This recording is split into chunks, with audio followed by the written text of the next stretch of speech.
Hello everyone, how are you? I hope you are all doing well and you are preparing for NEET 2026 very faithfully.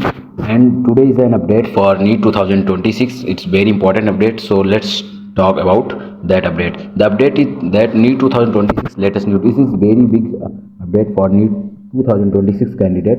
It's uh, it's a rule that change in permanent address or exam city center.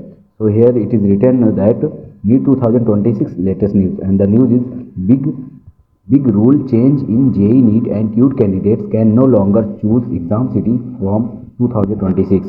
Means exam center must be allotted from your Aadhaar card address and no option for your choice. That three options are come on during filling the application form. That options will not in from 2026. So it means your permanent address is Aadhaar card, and according to your Aadhaar card your exam center will allotted. Thank you.